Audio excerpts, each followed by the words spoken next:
Good, y'all on Jerry about to check out 10 greatest Bray Wyatt moments. This video is by Cultaholic Wrestling. RIP Bray Wyatt. He recently passed away Friday, actually. No, was it Thursday? He recently passed away Thursday. And left the wrestling world in total disbelief.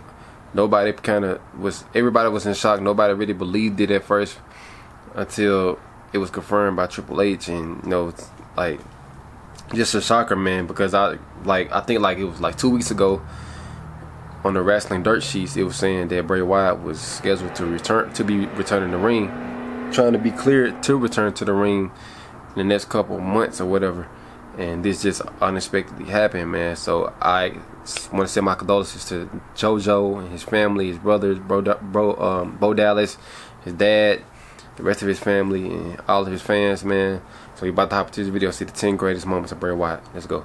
As the world mourns the tragic passing of WWE star Bray Wyatt at the age of just 36, it is important to remember and look back fondly on his many amazing contributions I'm the eater of worlds. A fiercely creative and utterly fearless performer. Say what you want about Bray Wyatt.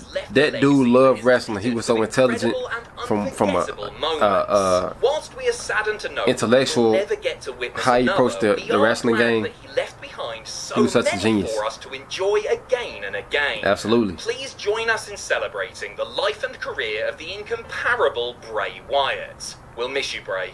Number 10, R.I.P. Bray Wyatt returns. Let's start with Bray's 2022 return, which was the culmination of much hype, speculation, and an inventive, interactive campaign.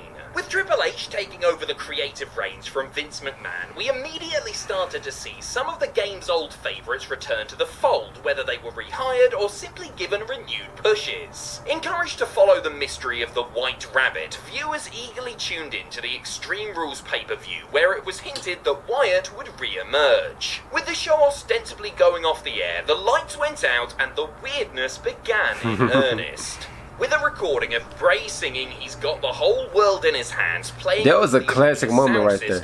One by one, lifelike versions of the unsettling characters from the Firefly Funhouse were spotted at various places in the crowd. Then, after a little more hoopla, Wyatt appeared from the remnants of the Firefly Funhouse set, taking off a brand new mask and blowing out a lantern as the fans went bonkers. Only a character like Bray Wyatt could get away with this sort of extravagant production, but it fit him to a T and got his sadly all too short final runoff to a memorable start. Number 9, beating Cena at Extreme Rules. Bray's first major test as a singles wrestler on the main roster was John Cena. Though Wyatt, as well as Luke Harper and Eric Rowan, had built up considerable momentum in their relatively short time on main, a program with the face that runs the place was an altogether different beast. Some were critical of Super Cena's WrestleMania 30 victory over the backwoods dweller, but defeat at the Showcase of the Immortals wasn't the end of the line for the Eater of Worlds, because he got another crack at Big Match John at Extreme Rules.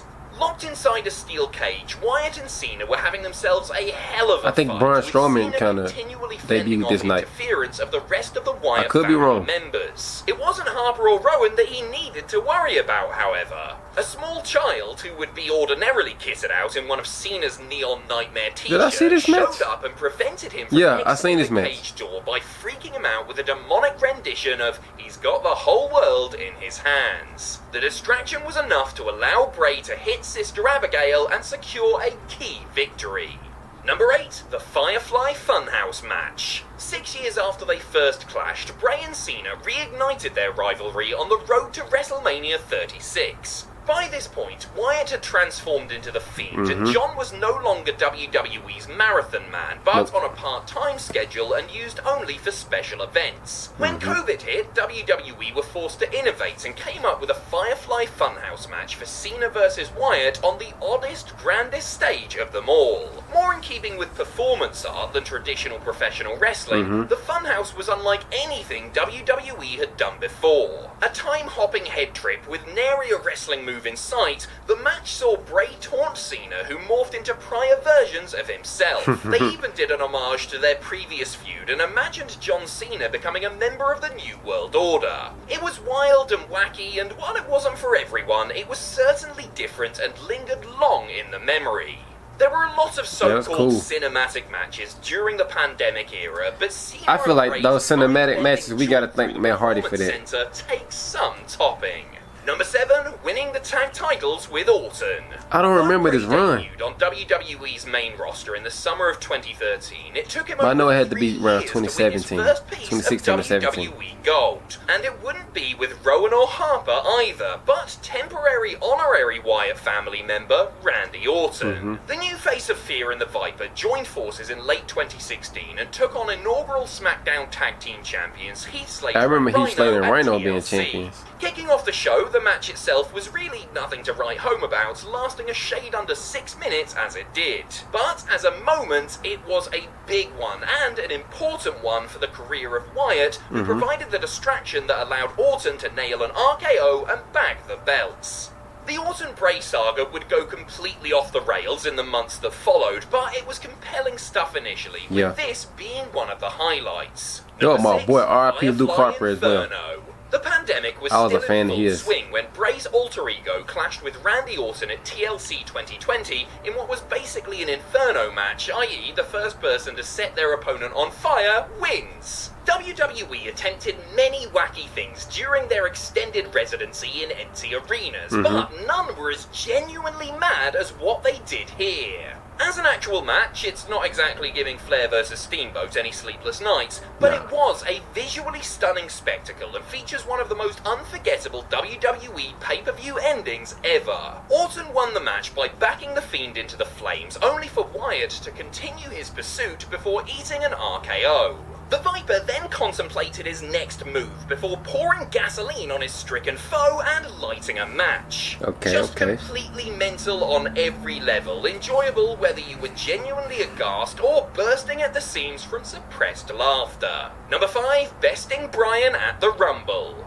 The first time that Bray Wyatt really got to shine was during his feud with Daniel Bryan in late 2013/early 2014.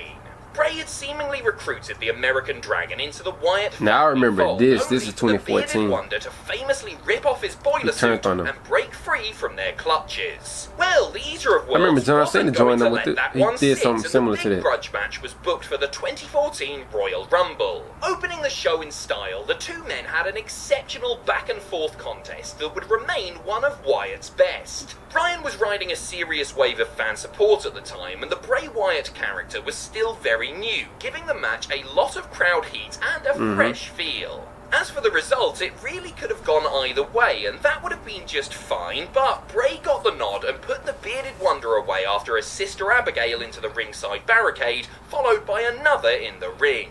Stealing the show in the opener and getting a major singles W, not a bad night for the man of 1,000 truths, all things considered. Number 4, The Fiend's debut.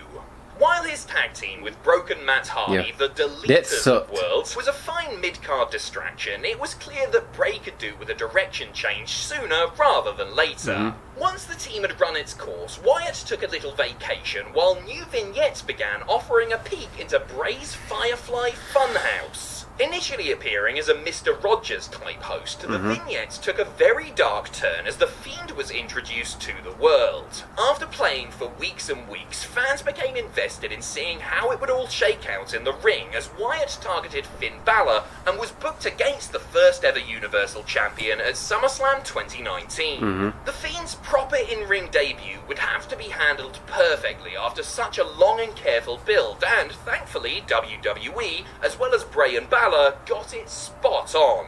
The entrance was hair-raising and the Fiend's appearance was genuinely disconcerting, like a horror movie villain come to life. He made quick work of his very generous opponent too, setting the right tone from the off. Number 3, Supremacy over the Shield. The Wyatt family were lucky enough to arrive in WWE at the same time that another awesome faction, the Shield, were establishing their dominance. Hitting that sweet spot right as the Wyatts were starting to really get over, and not too terribly long before the Hounds of Justice imploded, WWE booked the big showdown between the two warring stables at 2014's Elimination Chamber pay-per-view.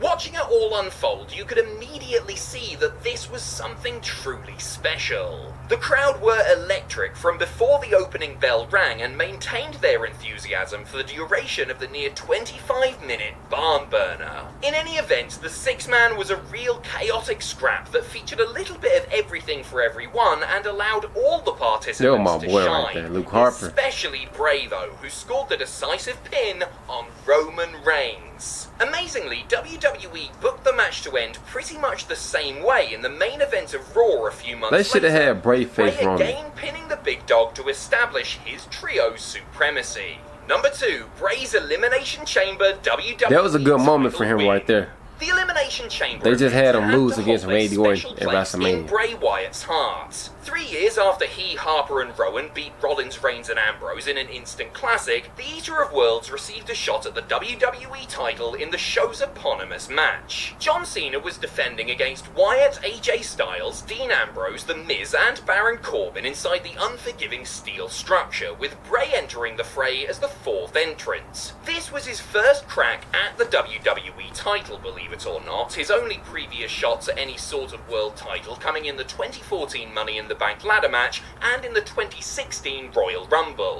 This Elimination Chamber match was a scorcher and really saved what had been a humdrum pay-per-view, with the 6 men going all out for close to 40 awesome minutes. After the champ was surprisingly eliminated, it came down to Wyatt and Styles, with the phenomenal one eventually succumbing to Sister Abigail and Bray securing his first major piece of singles. That was a good moment right there. His reign Beautiful didn't moment. last long, ending at the hands of Randy He lost Orton a month later at WrestleMania at WrestleMania 33 just 6 weeks later, but the moment he won the title was still one of his best.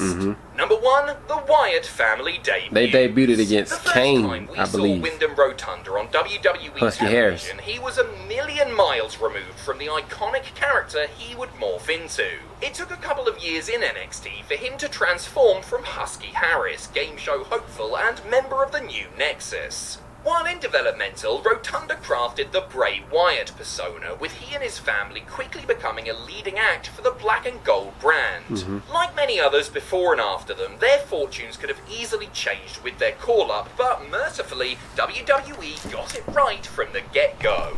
After the vignette treatment helped tease their impending arrival, the Wyatt family surfaced on the July 8, 2013 episode of Raw. Bray cut one of his customarily creepy promos from a rocking chair, which was played on the big screen before he, Harper, and Rowan came out and attacked Kane. Bray himself didn't do anything physical to the Big Red Machine, letting his larger enforcers do the damage while he observed approvingly. Nonetheless, it was a powerful first main roster appearance for a character who, in the decade that followed, experienced a lot of creative ups and downs, yet always retained his special aura. There will never be another. Rest in peace, Wyndham. Alright, y'all, great video, man. Let me know down below in the comments of what y'all thought of my reaction to this video. Like, comment, subscribe. Until next time, I'm out. Peace. Once again, rest in peace, Bray Wyatt.